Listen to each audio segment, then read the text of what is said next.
Hey, thanks for joining us at the table. I'm Fiona and I'm joined by the fabulous Rachel and Melody. We've got all the Rachels on show today. Yeah, you do. Represent. Always good to see you ladies. How are you? Good. Excellent. Yep. Look, this week we are going to be talking about relationships. We've got Marion Mays from Thalia Stanley Group here with us, and she's a finance expert. She'll be talking to us about budgeting for mums and also preventing financial abuse. Gia and Olive are cooking a meatless loaf, which should be interesting, and we've got a cookbook giveaway, so stay tuned for that. But first, we'll take you to an article from essentialkids.com. It tells of a mother who was disappointed in her own mum because her daughter stayed with her mum and she sent an invoice. This invoice didn't come cheap. It was $475 for looking after her granddaughter. It included, the grandmother charged things like petrol for picking up her granddaughter to and from the airport. How does that sit with you, Rachel? I mean, I guess maybe she just wanted to communicate the value of everything she was doing. But I think that there should be kind of this happiness, this joy to take care of her grandchild, unless it's being taken advantage of course. Yeah, I did miss, though, I think the mum had already sent $300 to cover any expenses that her daughter might have racked up with her mum. And then the extra $475 invoice came out. So, yeah, I don't know. Reading the article, the first thing that came into my mind was there's got to be more to this. That's what I thought. I thought there's something missing. Yeah, I think that there's probably tension between the mum and the grandma, really. There's more to this story than just that invoice. They're definitely taking it to an operational level, don't you think? But on a personal note, if you got an invoice from your mum for looking after Elliot, your baby, would you pay? I think I would pick up my phone and go, what is going on here? Right? And I would probably ask a few questions first, like, what did you allow her to do to rack up $400 if I've already given you $300? Like, where are you not putting in the boundaries? But I would assume there's communication and boundaries in place before this all happens. We don't know how long she stayed with the grandmother. No, there's lots missing. There is lots missing. But I mean, how often should we be getting our grandparents to look after, or get our parents to look after their grandchildren? I don't know. I think it's different for every family, but Pete and I have a neighbor who's of Indian background, and they said in their culture, it's actually the grandparents' duty to take care of the kids while the parents go to work. So I think it's just kind of a shift in culture. Within our culture, some people might take advantage of it, But there's almost that unspoken language that says grandparents sort of do help out for free, and I don't mean to say that in a callous way, but it is sort of an assumption. Is it a poor assumption we're making? I think that's the thing. I think that's the assumption. I don't think we should assume. My mum does take care of Elliot whenever she's around, but I always check to make sure that she's okay with it. I think that's the thing that we need to do is not assume that grandparents are happy to do it. And not I'm take sure advantage, they are. not take advantage of family members. I think that's important. Like it shouldn't be an expectation, I guess. Yep. What's your thoughts? Would you pay an invoice that your parents sent you for looking after your child? We'd love to know. Hit us up on Facebook, Instagram or YouTube. But now, Gia and Olive are cooking a meatless loaf. Let's check this out. Hi, my name's Olive and this is my mummy, and today we're making meatloaves. Yeah, meatless loaf. So this is a fiddly recipe, isn't it, Olive? I know you love eating that, and she loves eating everything, and that's what we love about her, isn't it? So this meatless loaf, it's a bit fiddly, but once you make it once, you'll know it's easy after that. And it tastes like the real thing, and there's so much you can do with it. So we'll start. I've put 400 to 500 grams of mushrooms in my food processor. I'm going to throw the onions in there too. So one onion, one red onion. Oh, that didn't work out. Missed. 3 cloves of garlic, and then you just process it so it can look like minced meat. Okay, I'm just going to push it down the sides. Okay. Okay. I said hello to Mary, Dada. Olive's taking this time to say hi to her friends. Well, I think that's pretty good.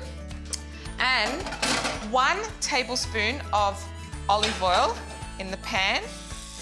Oh. So you put the mushrooms in there with the garlic and the red onion. And you're going to cook this out as if, look at that, doesn't it look like minced meat? And I'm also going to throw in the celery, which has been diced, and cook it out together. And see this, how full it is? It's gonna become half of this. It'll shrink, but it's gonna taste amazing. I also like putting the salt in while I'm cooking this. So it calls for half a teaspoon. This is just a quarter of a spoon, so I'm gonna put 2 in there. So half a teaspoon, or actually, could put a little bit more to flavour it. So we're letting that cook out, and while I'm cooking that out, I'm gonna put the rest of the ingredients in a bowl. We have flaxseed egg, which is, this one is 2.5 tablespoons of ground flaxseed. And oats. And oats, yes, with water. So it becomes like a gel consistency. Let me see if I can remember all these ingredients. So this is 1 cup of ground walnuts, 2/3 of a cup of breadcrumbs. I've got 1 cup of mashed potato. This calls for 2 cups of cooked rice. The rice will make it stick together really well, and it fills it out, makes it very filling. I've got 2 tablespoons of arrowroot. That'll just thicken it. And here I've got 1 tablespoon of Worcestershire sauce. And in this little ramekin, I'm gonna put the Worcestershire sauce in there in just a second. So here we go.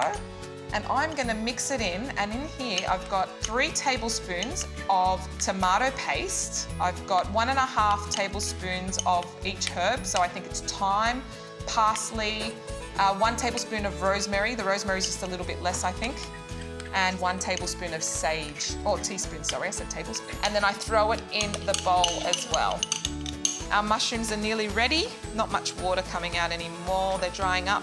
And I'm gonna put that in there. And then you mix it all through to make sure you combine it really well. And you're not gonna use oats. Oh, the oats! Olive remembered. I forgot to put the oats in there. Okay, so we'll put the oats in there. So I think it's also, I think it's 3/4 of a cup of oats. Yeah, using your hands is really gonna combine it much better. So I'm gonna put it in the loaf pan or loaf tin. I've already lined it with some baking paper, just makes it easier, it won't stick to it. Don't forget that you can make patties from this. So the glaze that I use, I've just put a bit of barbecue sauce, a bit of tomato sauce and soy sauce, and I just use 2 tablespoons of that mixture. So this is about to go into the oven, and we are going to be back with the results. So the meatless loaf is ready. It's been cooking at 180, 190 for around an hour, and it's all the tops all caramelized. Another thing you can do with this is you can cut it once you've had it for dinner. You can cut the rest in slithers and put it on sandwiches for the kids for school. I hope you enjoy it. Please let me know what you think of it. Try it. It'll be hard to start with, but once you've done it a couple of times, it'll be fine. Enjoy.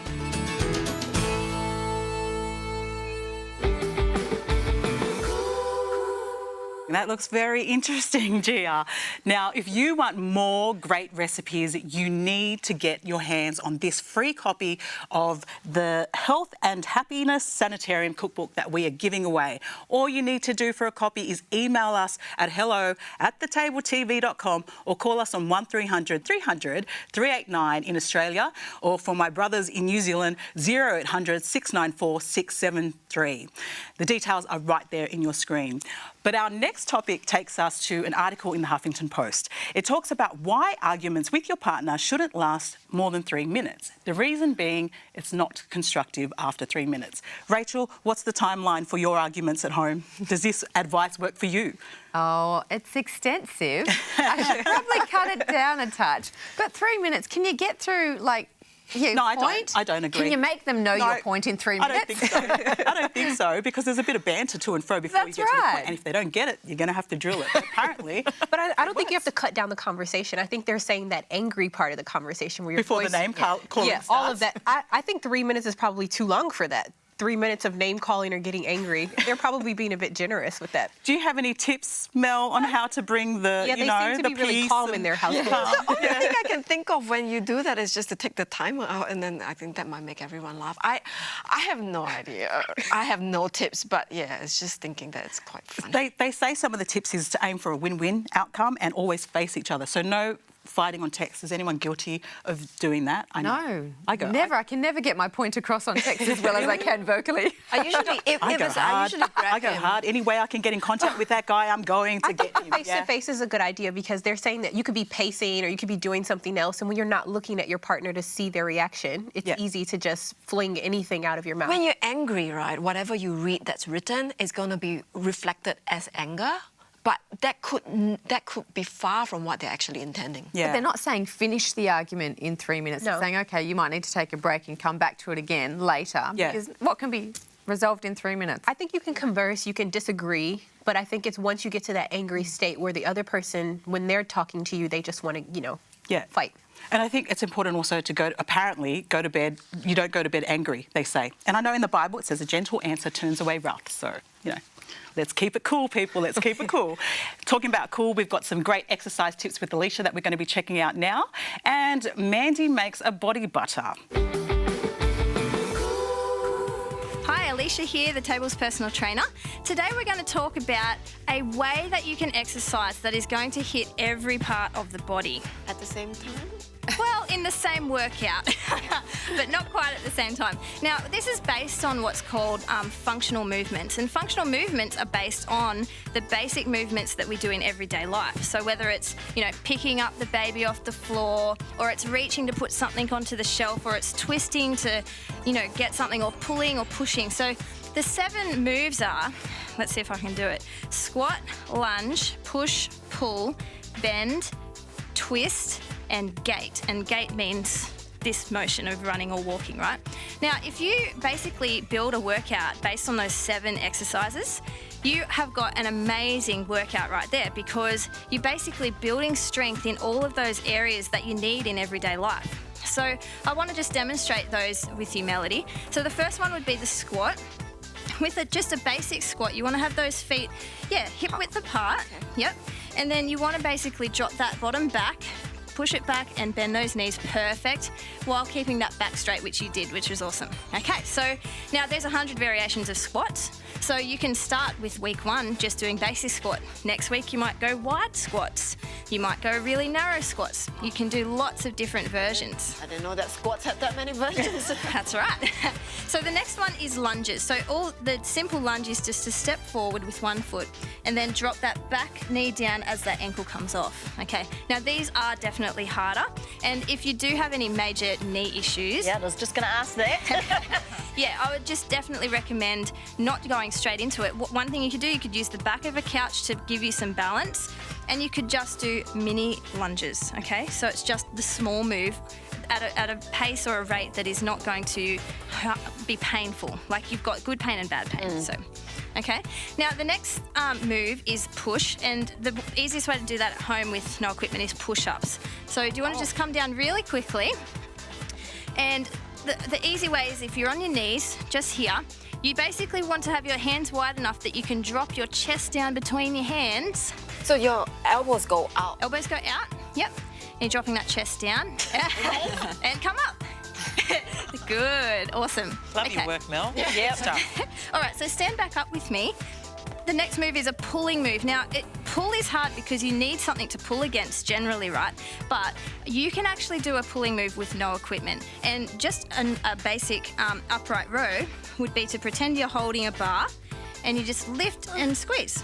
So you could get some of those elastic band things to do that with? Resistance bands are great. You could hold that and lift. That's right. Old pantyhose? Yeah. Exactly. So we've done squat, lunge, push, pull. The next one is bend, and that basically is the deadlift move. So you're tipping at the hips forward while keeping that back straight and that chest open and proud. Yeah, that's perfect. So back's nice and long, and then you stand up again. Now you're going to picking up the laundry, isn't it? Exactly. Yeah. And it's making sure that you're bending those knees as you pick up too. Yes. Yes.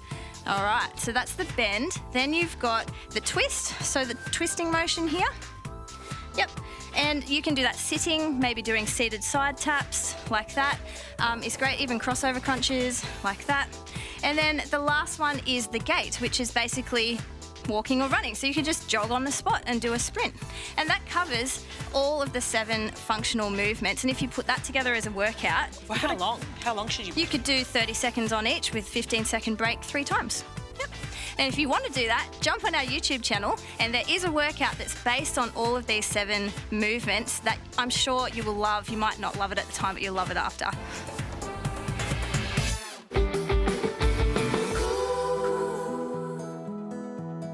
So for all of those people out there that have been watching Alicia's exercise videos with her Unleash Fit Living, you may find you get some sore muscles after exercising. So I'm going to help you make a very simple magnesium body butter to help those muscles recover quickly.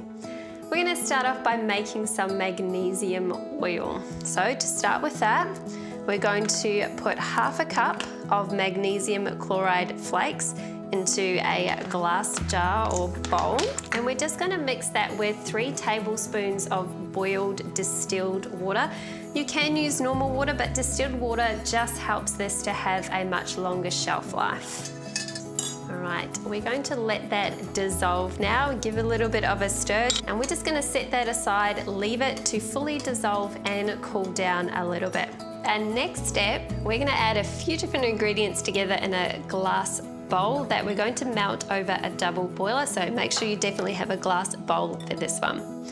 We're going to start off with some coconut oil. Coconut oil has fantastic moisturizing properties.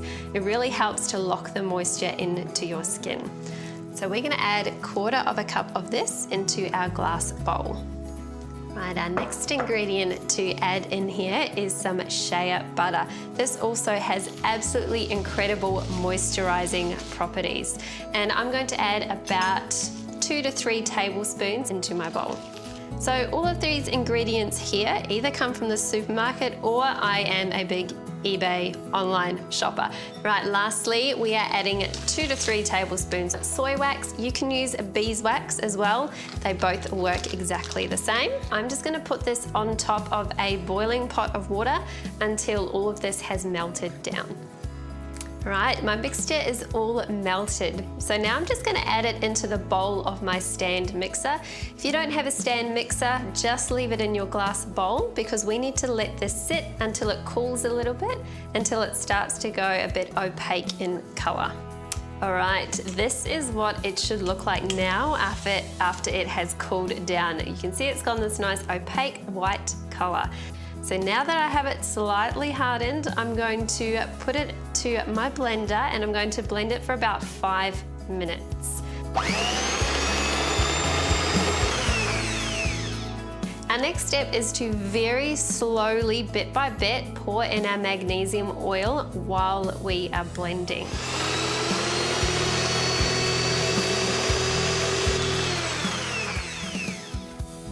All right, so I'm just going to blend that for a couple more minutes to make sure the magnesium oil is nicely mixed through. Once I've done that, I'm going to pop it in the fridge for about 15 minutes to harden up a little bit more, and then we're going to bring it back out and blend it for about another 5 minutes, and that's going to give us a really beautiful whipped thick body butter.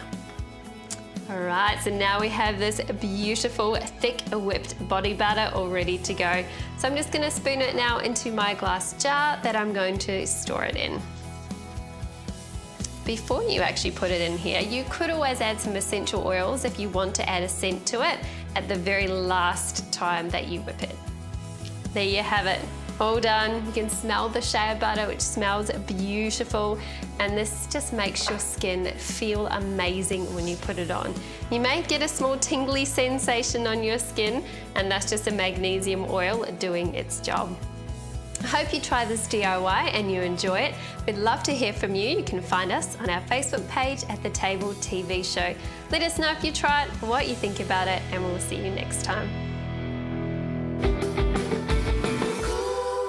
Nice, Mandy. We'll have to check that out. But now in the studio we have Marion Mays. She is the founder of Thalia Stanley Group. She has 20 years experience, or over 20 years experience, in finance, banking, real estate. She knows her stuff, this lady, so we're blessed to have her in the studio. Thanks, Marion, for joining us. Thanks, Fiona, for having me in the room today. In the room. Yeah, look, I want to know about Thalia Stanley. How did it all start? Who's your target market? Who are you trying to reach and speak to? Yeah, so I've been working in financial services for well over 20 years, and I've worked in every aspect of financial services. And I decided that I didn't really like the way the industry was operating, i.e. financial advisors are gurus and you're the novice and you don't know anything. So a couple of years ago I decided to go out my own and set up Thalia Stanley Group.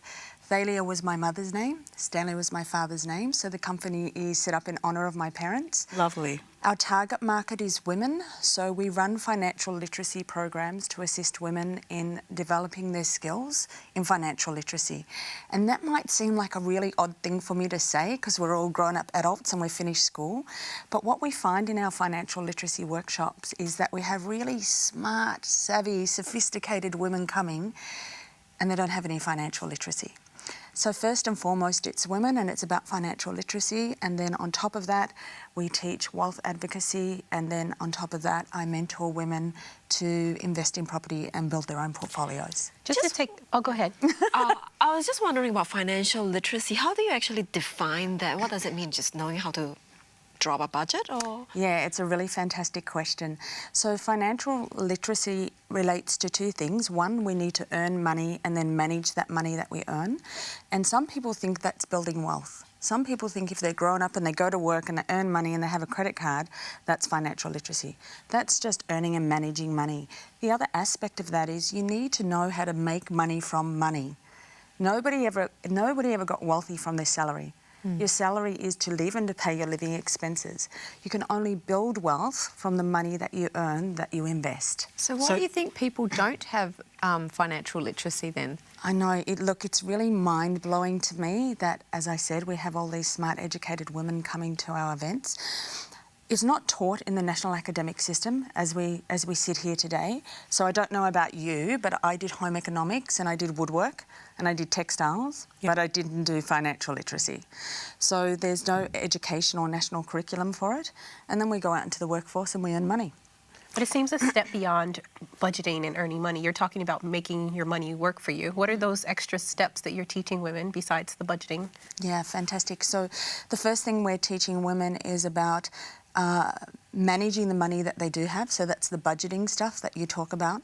And we mean really having a budget, yeah? So often women will say, I earn $100,000 a year and I don't spend anything. I don't like shopping, but I don't have any money in the bank. So there's a gap in between that and the reality. The other steps beyond that are understanding the different investment options, how to invest, how to manage risk. Such as investing in property, investing in the share market, investing in managed funds, investing in property, which is a more common one, direct property. So different investment classes. So how to invest in different investment classes, managing risk. What about for mums who are stay-at-home mums, not making an income, or even mums who work part-time? You talk about, increasing the wages that you have, but how can you do that when you, for some of us, don't have much? Yeah, when you're a stay-at-home mum and you don't have a paid income, yes, so to speak. So that's an element of wealth creation, really. As you just touched on, if you're not bringing in money, then it's hard to be able to invest that money to build wealth. What I always recommend to stay-at-home mums is that, there's a great saying that the best protection for any woman is a little bit of her own money. I love that saying. And so what I say to stay-at-home mums is find something that you're deeply passionate about, something that calls you to be in service, or something that you're just really skilled at doing, and monetize that. Whether that be an MLM type business, so multi-level marketing. I know a lady who's a single mum. She has 3 kids. One's 3 years old, one's in primary school, and one's fully grown.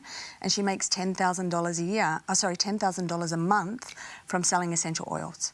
So whether that be multi-level marketing or photography, now you can sell your photographic shoots to stock libraries. So monetize a passion and then you do have money. And I think that's critically important whether you're a stay-at-home mum who doesn't have the capacity to earn income. I think that's really important to have some of your own money. Yeah, I think, Marion, sometimes we just see what our parents have done and then we just copy what they've done. But it seems as though you're saying, you have your salary that's paying for your bills, but then it's that little something extra that's helping you get to build wealth. Yeah, Rachel, and I love what you just said, that wealth is intergenerational. Like, I honestly believe from the 2 decades of work that I've done, we inherit our wealth or our poverty mentality. So our parents were all doing the best they could do, right, with what they knew. And for all of us, certainly is true for me. I mean, my parents said, don't ever borrow money and just pay for everything. And if you can't afford to pay for it, then don't have it. Now, had I have listened to my parents, I wouldn't have started building a property portfolio in my early 20s. Wow. Because their mentality was not to borrow money. So wealth is very intergenerational, and we inherit often our parents' money story as well, over and beyond that. It's interesting you say that because statistics show 1 in 4 children will be exposed to domestic abuse, and there's signs of financial abuse which we know about. What are some signs that women should see if they feel like they are in circumstances of financial abuse? Yeah, so financial abuse is really a very new topic in the area of domestic violence. So we all understand physical abuse and emotional and psychological abuse, but it's only been to recent years that we've really understood that you can be financially abused. So what does that look like? What are some of the warning signs? A husband that says to you, you cannot work. There's a difference to a husband that says, darling, you don't need to work. Yeah? I got you covered. Yeah, I got this. So a husband that says you cannot work, or a husband, if you do work, that takes all the money and isolates it into one bank account and then gives you an allowance. And with that allowance, you have to report back with accountability as to how you've spent that money. Now, we see this with victims all the time, that they're given $100 to do the whole week. And they think it's good because it's an allowance. So they think, oh, no, I get money from my husband. Yeah, absolutely. And they're given a small amount of money and they're told, you need to go and do the grocery shopping, here's $100 and bring back change. Wow. Obviously a sign of financial abuse. Some of the less common signs of financial abuse, and something to be really mindful for all women, is having someone ask you to take credit out in your name. So it's really quite casual at the time, perhaps. Credit cards, personal loans, utilities, bills, telephones. And then there's a more serious type of financial abuse where you're putting things like mortgages and bigger debts in your name. And your name alone? Or in your partner's name under duress. So an example we had with a victim recently was that her partner insisted she move an hour's drive from her family and friends and her network, and then committed to a mortgage that was very substantial. So they isolate their victim. Now isolate, and then she's committed to the debt now, and so she's really financially and physically stuck in that situation. Can you break out of it if you're really in that situation? How do you break out of it? It's a really good question, to which it's not such an easy answer, because what we know, all domestic violence victims tell us, or most of them tell us at the time, they didn't understand that it was abuse. They didn't understand the 3 credit cards in their name, or the personal loan in their name, or the mortgage in their name was actually abuse. So it's a process to break out of it. It's not so easy. And this is why in our financial literacy programs we say to women, even if you're married to the most amazing man in the world who's super wealthy, you need to have your own money. You need to have financial literacy. So important. Yeah, absolutely. Thank you so much, Marion, for sharing your expertise with us. Marion is offering a limited number of viewers complimentary finance consultations valued at $370 each. If you're in Sydney or Melbourne, she'll see you in person. If you live elsewhere in Australia, your consultation will be via online video conference. All you need to do is email hello@thetabletv.com or call us on 1300 389. The details are right there on your screen. Ladies, thank you so much for your chat. Marion, again, awesome. Have a great week. God bless.